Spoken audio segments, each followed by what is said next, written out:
May 31st, 2006. Stockholm. A teenager's bedroom server is about to become the most hunted machine on Earth. It hosts the Pirate Bay, a site that will bleed Hollywood studios of $30 billion, cripple music labels, and mock international copyright law.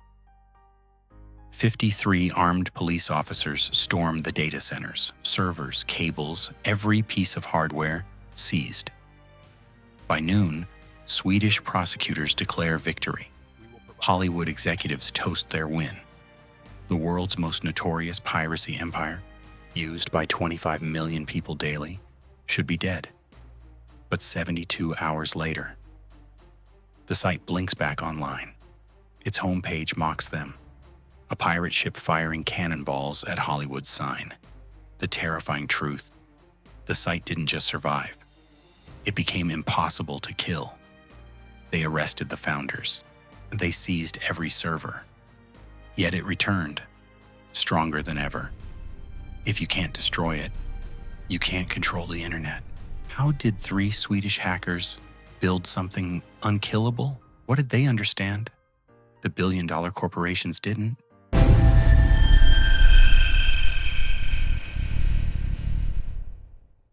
Stockholm, 2001. A teenager sits cross-legged on the floor of his bedroom. Loose cables spill from under his bed, feeding a humming, improvised server balanced on books and power strips. His name is Gottfried Svartholm, 19 years old, quiet, withdrawn. But when the conversation turns to code, his eyes sharpen. Systems that refuse to obey rules fascinate him. Online, he calls himself a Nakata, a name that will follow him and haunt the world forever. By 2003, Gottfried teams up with 3 others, Fredrik Nye, Peter Sunde, and a small circle of activists in a Stockholm collective called Pirate Byron. Their mission is not money, not fame, freedom, frictionless file sharing, no licenses, no logs, no intermediaries. They build a small BitTorrent tracker, a hobby project, just to see if it works, but it spreads. By late 2004, it has a name: the Pirate Bay. Tens of thousands of users, movies, music, software, even Hollywood releases still in theaters. Every request passes through Gottfried's machine. His parents panic at the bandwidth bills. Fredrik suggests a solution, a hosting company called PRQ, with a single principle: host anything, log nothing. Takedown notices arrive immediately. Most providers crumble. PRQ publishes them online like trophies. Traffic triples overnight. Every lawsuit becomes proof of concept. DreamWorks demands Shrek be removed.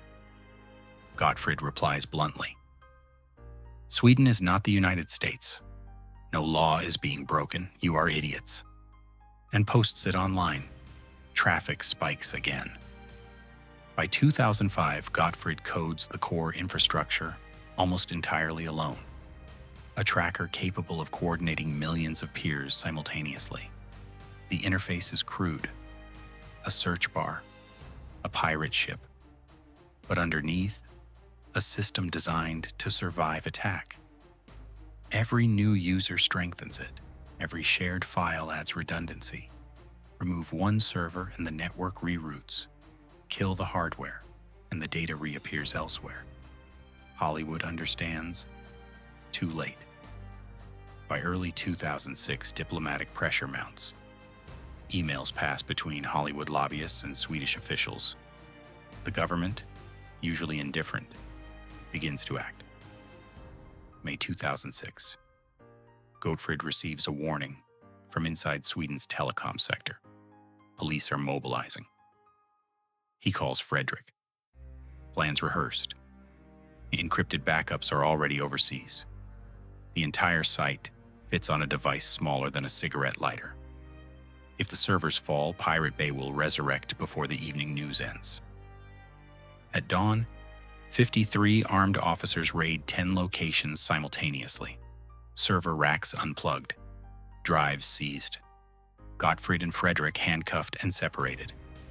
By noon, Swedish TV declares victory. Pirate Bay shut down.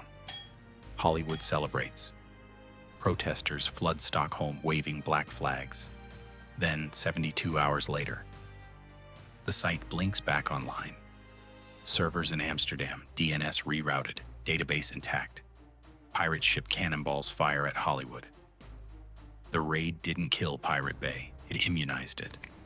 Traffic crashes the site from demand, not enforcement. Mirrors multiply. Backups spread worldwide. Law enforcement is now just another system to engineer around. February 16, 2009. Stockholm District Court. 4 men at the defense table. Gottfried detached. Frederick defiant. Pattersunda live tweeting. Carl Lundstrom quiet. Prosecution criminal masterminds. Defense. We index links, we don't host files. The courtroom collapses under technical confusion. A prosecutor can't explain BitTorrent. Gottfried corrects him. Laughter spreads. April 17, 2009. Guilty. Prison for each. Tens of millions in damages. Pirate Bay mocks them anyway. One defendant disappears. Gottfried vanishes into Southeast Asia, Cambodia, internet cafes. Rumors of WikiLeaks infrastructure work. He is living the ideology he coded. Stateless, mobile, untraceable. Pirate Bay evolves without him. Torrent files disappear. Magnet links emerge, no servers to seize. Just mathematics. August 30th, 2012. Phnom Penh. Police breach a waterfront apartment. Gottfried hunched over a laptop. He does not resist. Back in Sweden, hacking government databases, bank systems, malware traced to his machine. Convicted in Copenhagen, 3.5 years. September 2015. He walks free, thin, silent, exhausted. The Pirate Bay still exists. Its founders gone. Domains seized and restored repeatedly. Infrastructure fragmented. Bidouts, but alive. Because systems without centers don't collapse. They adapt, and institutions again and again learn that lesson too late.